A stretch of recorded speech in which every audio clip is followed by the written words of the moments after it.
Nah, berarti kita udah bahas 2 poin nih ya, Teh, 2 poin penting. Sebelumnya kita udah bahas 2 poin penting terkait dengan fitrah. Kita udah bahas tentang why-nya, kenapa kita harus memahami fitrah. Terus kita juga udah bahas what, apa sih fitrah itu, dan apa aja sih fitrah yang ada di dalam diri wanita. Nah, yang terakhir berarti kita bahas tentang how nih, Teh. Jadi, gimana nih, Teh, caranya agar kita menjaga fitrah yang ada di dalam diri kita? Masya Allah, pertanyaan yang tepat ya. Tadi kita udah berbicara why, what, sekarang selanjutnya how. Gimana sih cara kita menjaga fitrah atau modal yang udah Allah kasih biar tetap terjaga ya, biar rasa kemanusiaan kita masih ada, biar kita masih berada di jalan yang benar, dan biar tetap pemahaman kita ke Allah itu tersambung kuat. Nah, ada di Quran surat 30 ayat 30. Jadi, jawaban untuk pertanyaan Sri tadi bisa dilihat di Quran surat 30 ayat 30. Mangga Teh Sri bisa dibuka ayatnya dan dibacakan artinya aja. Maka hadapkanlah wajahmu dengan lurus kepada agama Islam sesuai fitrah Allah, disebabkan Dia telah menciptakan manusia menurut fitrah itu. Tidak ada perubahan pada ciptaan Allah. Itulah agama yang lurus, tetapi kebanyakan manusia tidak mengetahui. Nah, jadi langkah pertama yang bisa kita lakukan untuk menjaga fitrah kita adalah hadapkanlah wajahmu. Wajah di sini tuh nggak cuma muka gitu ya. Wajah di sini yang dimaksud itu adalah seluruh anggota tubuh kita, jiwa, pikiran kita, fisik kita. Arahkanlah ke hal-hal yang memang Allah sudah perintahkan. Jadi, dalam waktu 24 jam kita, gunakanlah kegiatan yang memang, kegiatan ini tuh Allah ridhoi. Memang sudah ada perintahnya langsung dari Rasulullah. Misalnya, ketika sholat subuh, kita rencanakan zikir pagi. Ketika sudah zikir pagi, kita rencanakan belajar. Sudah belajar, sholat duha. Sudah sholat duha, misalnya mau belajar lagi. Coba kita rencanakan. Dan pastinya perencanaan-perencanaan yang kita buat itu sudah sesuai dengan yang Allah mau, yang Rasulullah perintahkan. Karena dengan begitu, itu adalah bukti kita menghadapkan wajah kita 24 jam kita sesuai fitrah kita gitu ya, sesuai fitrah perempuan, sesuai fitrah manusia untuk beribadah kepada Allah. Jadi yang pertama adalah hadapkan wajah. Maksudnya 24 jam hidup kita harus sesuai dengan yang Allah perintahkan. Oke, selanjutnya bisa dibuka Teh Sri, Quran surat 7 ayat 172 sampai 173.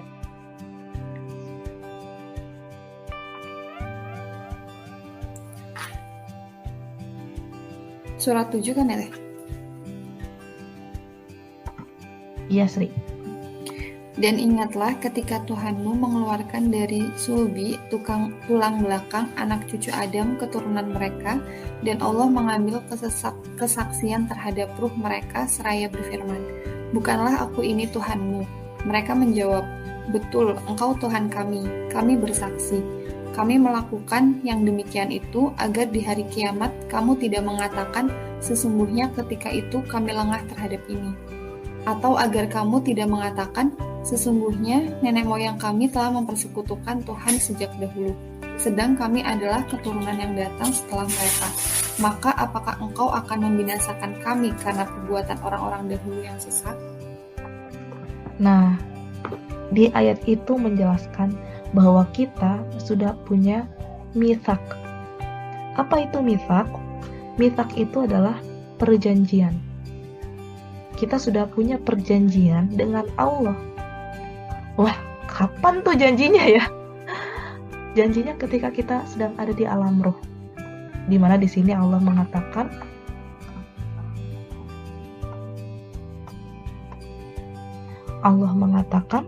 "Bukankah aku ini Tuhan kalian?" Dan kita menjawab, "Betul, Engkau Tuhan kami." Kami menjadi saksinya. Agar nanti di hari kiamat, kita tidak mengatakan, "Kami orang-orang yang lengah." Nah, maka cara kedua kita agar terjaga terus fitrahnya, ya kita harus ingat janji kita. Janji kita ke Allah kalau dulu kita pernah bersaksi kalau kita akan tunduk taat patuh sama Allah.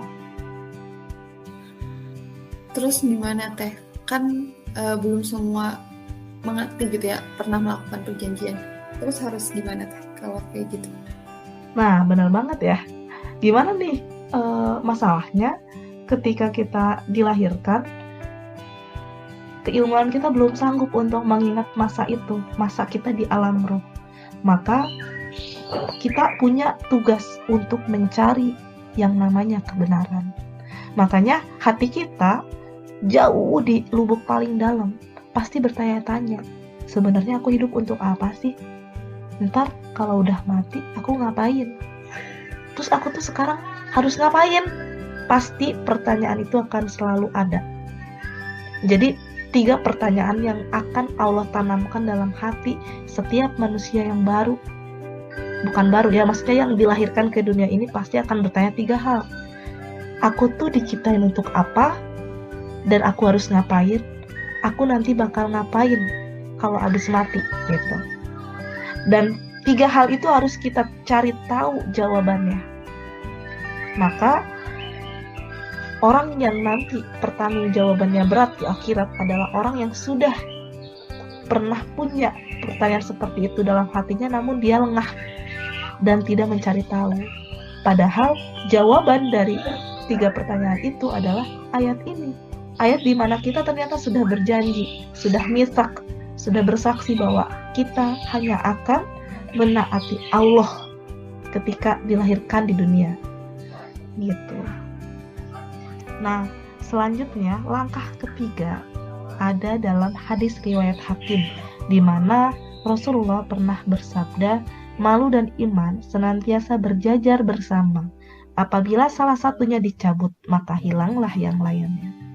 Nah, jadi hadis ini menunjukkan bahwa keimanan yang akan senantiasa menjaga fitrah kita, dan iman itu akan sangat berkaitan erat dengan malu.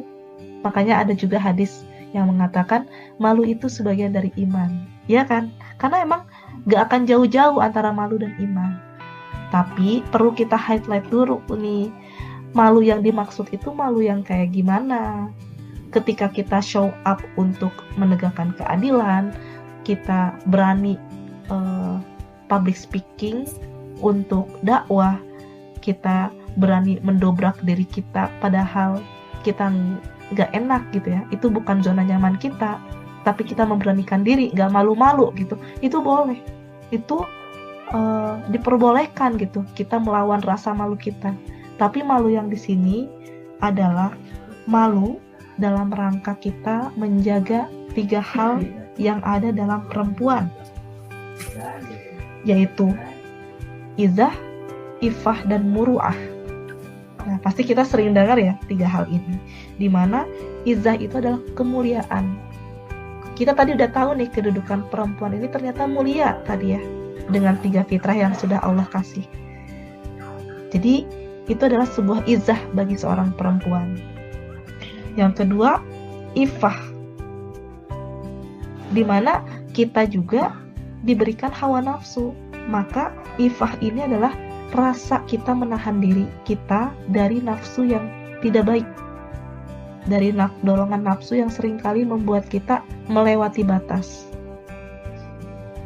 Contohnya gimana? Misalnya nih, kita lagi berorganisasi, wah ketemu akhi gitu ya, ikhwan yang ideal banget lah, pokoknya udah menghafal Quran, public speakingnya keren gitu ya, terus jadi ketua pula, terus mengayomi banget. Aduh, udahlah itu mah ikhwan idaman banget gitu ya.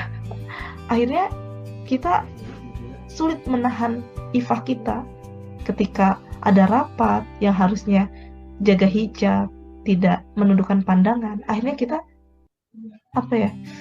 melihat pandangannya dengan maksud yang lain gitu ya. Melihat akhirnya ketika kita melihat ada rasa kekaguman. Walaupun orang lain nggak tahu, tapi tetap namanya malaikat atid itu tetap mencatat ya. Jadi ifah itu rasa kita untuk menahan diri dari dorongan hawa nafsu. Dan terakhir tadi muru'ah. Muru'ah itu gimana caranya kita menjaga kemuliaan yang udah Allah kasih, menjaga izah kita tadi ya. Gitu. Jadi malu yang dimaksud tadi adalah malu untuk menjaga izah, ifah, dan muru'ah. Begitu Teh Sri. Jadi tergambar ya bagaimana how seorang perempuan menjaga fitrah perempuan. Begitu. Mangga dari Teh Sri, ada yang mau ditanyakan? Teh, aku ada pertanyaan. Boleh gak? Mangga, silahkan. Kan tadi kan lebih ke bagaimana gitu ya saat kita menjaga fitrah. Tapi kalau kondisinya kita sudah keluar, maksudnya ada beberapa hal kita ternyata keluar dari fitrah kita. Terus untuk mengembalikan lagi, ya itu gimana? Oke. Kalau tadi misalnya ikhtiar-ikhtiar yang kita lakukan adalah untuk menjaga ya. Oke, pertanyaan yang bagus ya. Kalau tadi penjelasannya untuk menjaga, lalu bagaimana Teh untuk kembali? Gimana nih untuk orang-orang, perempuan-perempuan yang ternyata sudah sangat belok dari fitrahnya? Gimana cara kita untuk kembali kepada fitrah kita? Nah, ada hal pertama yang bisa kita lakukan, yaitu bertaubat. Bertaubat adalah langkah pertama yang harus kita lakukan ketika kita sudah sangat jauh dengan fitrah kita. Bisa kita bertaubat dengan istighfar yang sedalam-sedalamnya, kemudian memperbanyak amalan yang Allah cintai. Misalnya, kita memperbanyak sholat malam di sepertiga malam. Ketika amalan-amalan tadi sudah menguatkan jiwa kita, selanjutnya adalah kuatkan keilmuan kita, yaitu dengan mengaji, dengan mentoring, misalnya dengan ikut kajian, atau di YouTube. Nah, hal-hal itu yang bisa membuat kita untuk kembali pada fitrah kita. Ya mungkin tadi sebelumnya nggak tahu kita punya perjanjian sama Allah di alam ruh dengan ikut ngaji, dengan ikut mentoring. Otomatis pasti akan Allah tujukan pada jalan itu. Jalan dimana Allah pengen nunjukin nih, dulu kita udah pernah punya janji. Kita udah pernah janjian untuk kamu taat padaku, kata Allah. Maka dengan keilmuan itu kita akan diarahkan kepada 3 langkah tadi. Pertama, Quran Surat Ar-Rum ayat 30, hadapkan wajah hanya kepada Allah.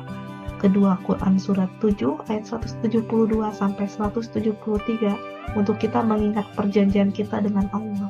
Dan terakhir, di hadis riwayat Hakim di mana kita akan dibimbing untuk menjaga keimanan dan rasa malu kita. Karena kita punya izah, ifah, dan muru'ah. Begitu Teh Sri. Gimana? Terjawab nggak? Atau ada kebingungan dan tanggapan yang lain? Berarti sebenarnya nggak berbeda jauh ya Teh dengan cara saat kita menjaga fitrah itu ya Teh. Betul. Nggak beda jauh. Oke. Masya Allah ya Teh Yuli.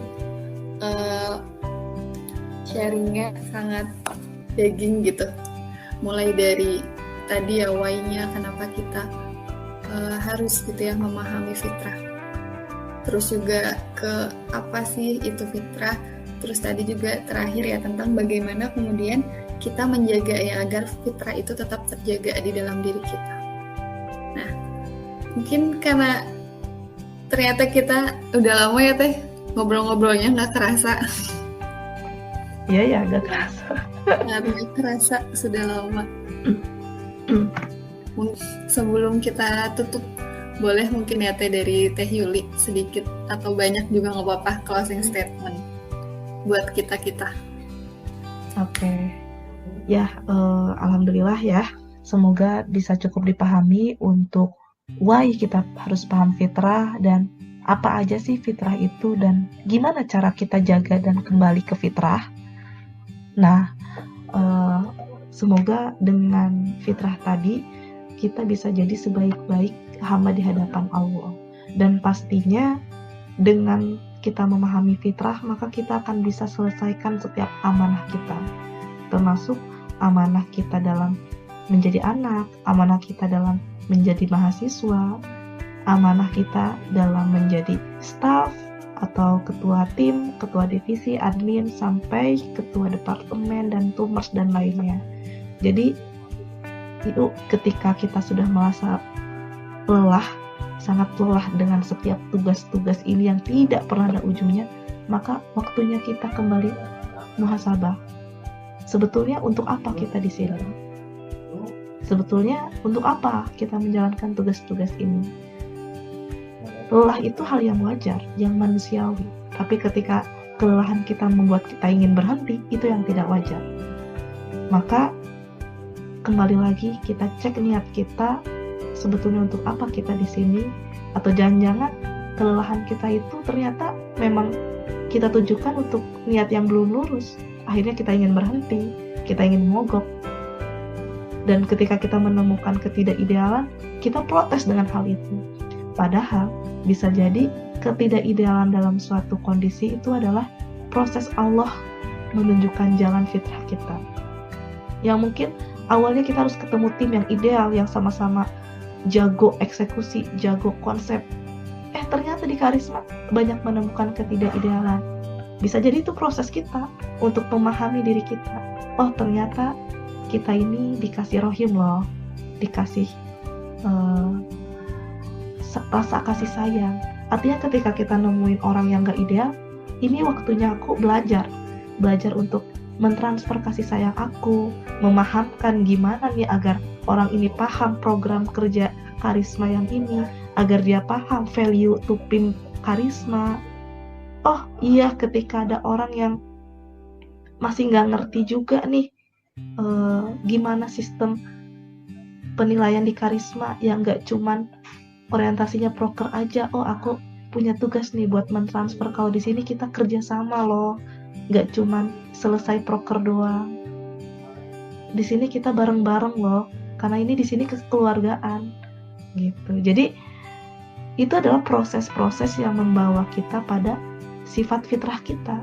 Ketika kita nggak setuju dengan hal itu, artinya ada yang salah dengan fitrah kita.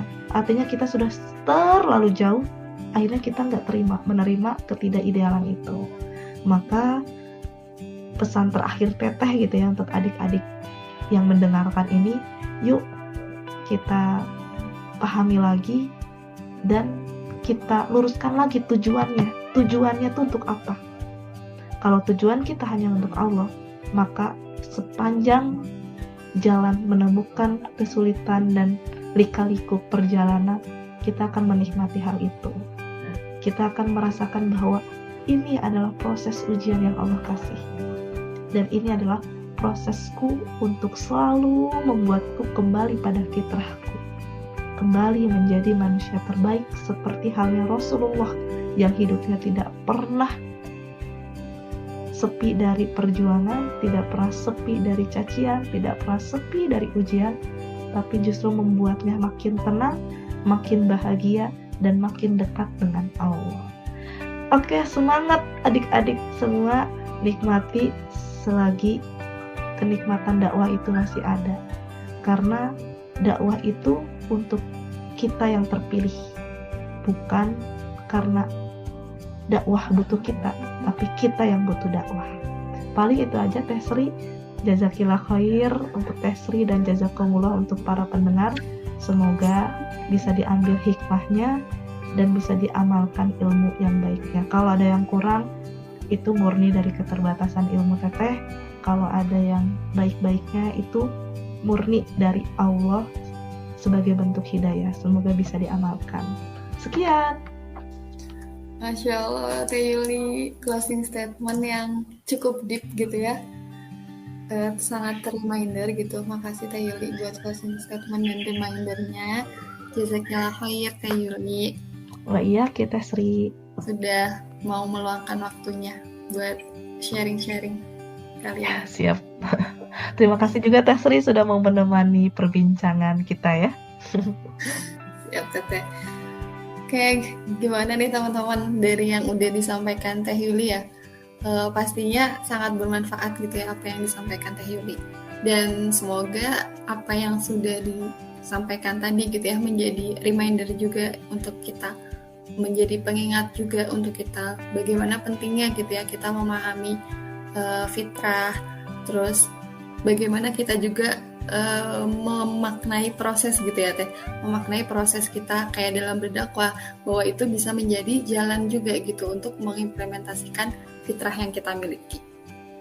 Oke, semoga Teh Yuli terima kasih sekali lagi, semoga Teh Yuli selalu dalam keadaan sehat, semoga Allah mudahkan segala urusannya.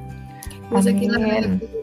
Kembali kasih Teh Sri, wa iyaki. Semoga Teh Sri juga sehat-sehat dan adik-adik semua yang di sini makin dikuatkan di jalan dakwah. Jalan dakwah ini emang perih gitu ya. Perihnya tuh nggak kelihatan. Kalau dulu Rasul mah kelihatan ya dilempari batu. Kita mah nggak kelihatan, ada di dalam lubuk hati.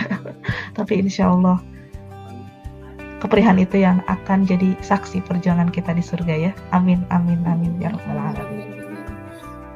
Oke teman-teman, gak kerasa udah lama ya, cukup lama kita ngobrol-ngobrol.